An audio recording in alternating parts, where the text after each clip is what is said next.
Okay, guys, this is not going to be a very long video. I'm literally going to try and do this within 10 minutes. Now, before I get started, I have to say this. I didn't realize that...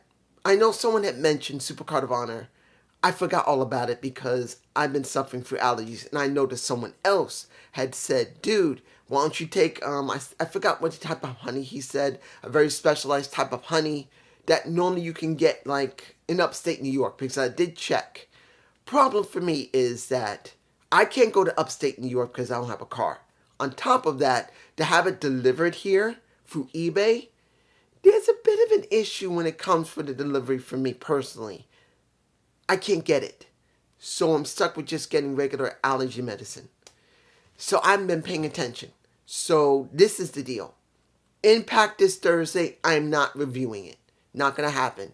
Because WrestleVerse United is coming on Thursday at 11. I want to watch that. I want to do Supercard of Honor Friday.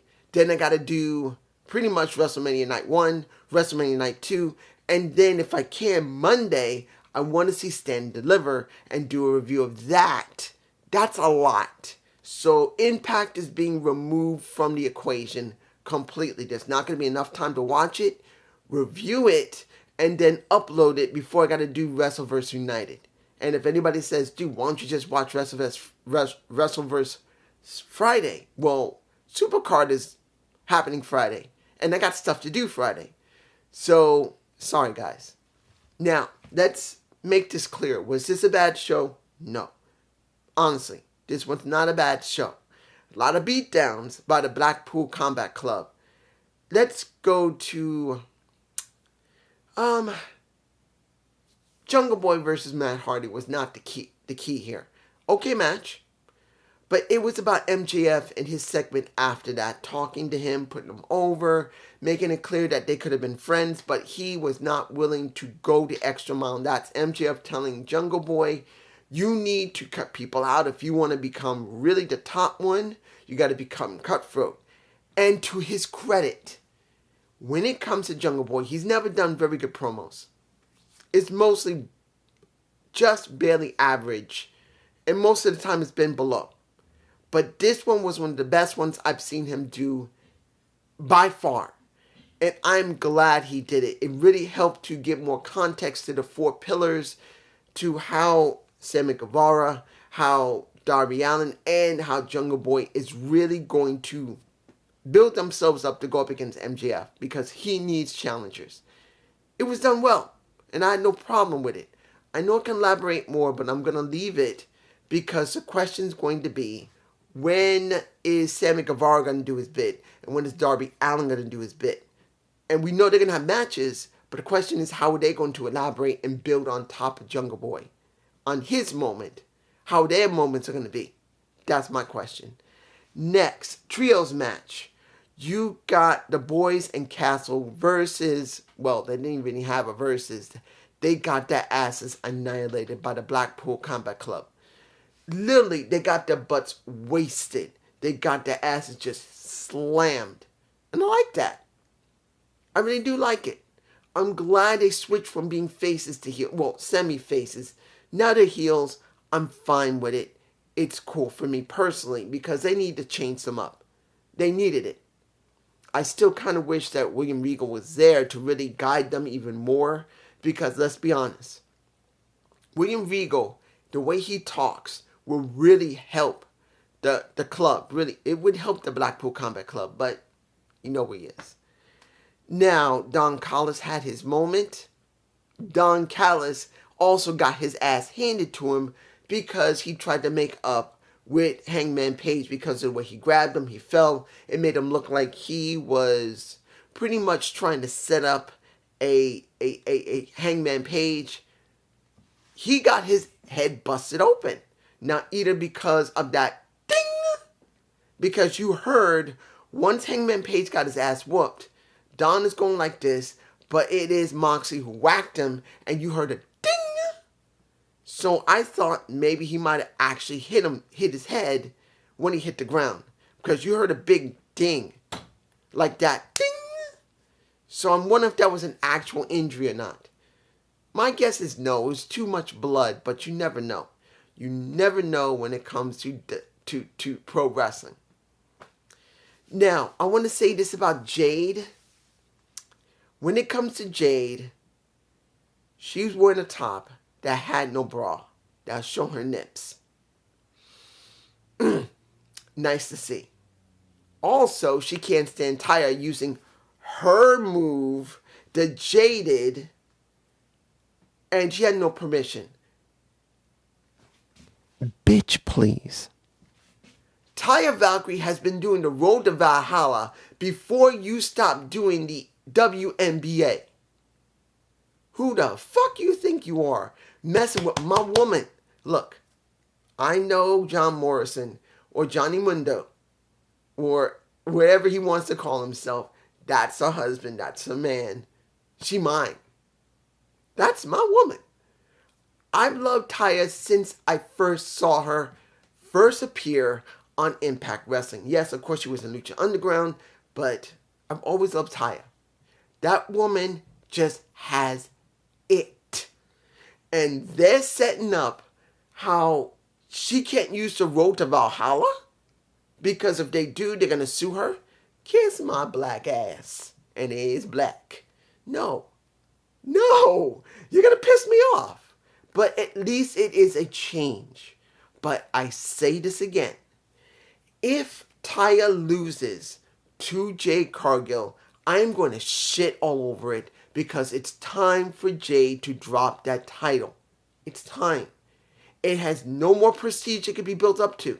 Yes, we got her at 54? And she has not made the title any higher than herself. The title should make that person go up here. Or that person should make the title go up here. She has not done it. They're both even. Her title and her are right here. And she's busted her ass. Don't get me wrong, she has. She worked her ass off to bring the title as high as she could, being in the business only 2 years, but I don't care. She needs to drop it and move on to grow. She better. Next. Cobb versus Kenny Omega. Now, Kenny did find out that Hangman Page and Don get hurt, but what did we get? A damn good match between Cobb and Kenny. In the end, Kenny did win. Looking almost dead, he still won. Then the club comes out. The Blackpool Combat Club whoops his ass until Bryan Danielson comes out, and you think, he's going to try and control them, to soothe them, to make them stop. He grabs Kenny, helps him up. Kenny tries to drive away a little bit of Wheeler Yuta, and then he gets a Busaiku knee for his trouble and a bigger butt whooping, and nobody could stop it. Good. Sometimes you need that change. Sometimes you need that build. And seeing them turn heels, I'm fine with it. But I'm going to say this. I'm going to be honest about it. You guys, you got to think about it too. How long will it be before the Jericho Appreciation Society turns face and the sports entertainers are going to be the good guys? I'm not saying that's the right thing to do. It's going to come. I have a feeling that Jericho's going to switch them over to being faces eventually to go up against the Blackpool Combat Club, who are now more vicious heels than they are. I'm just saying. I'm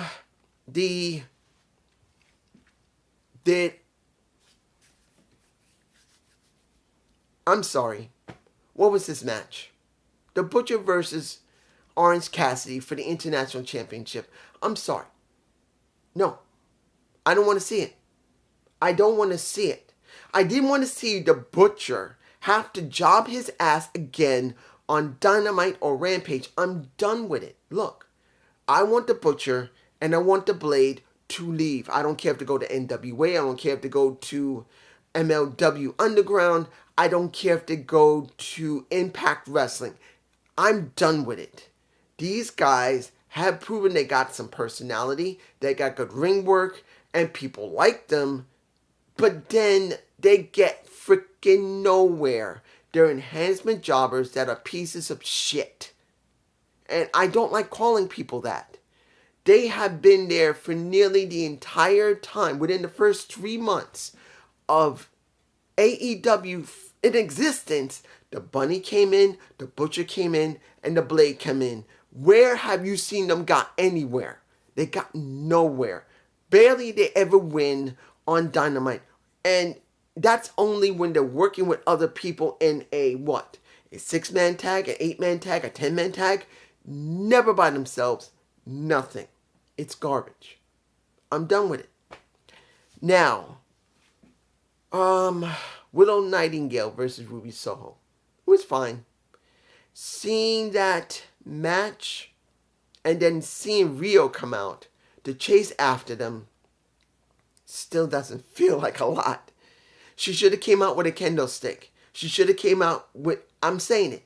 I'm not being stereotypical saying because she's Japanese. This is a skinny ass woman of 25 maybe years old. She's skinny ass little girl.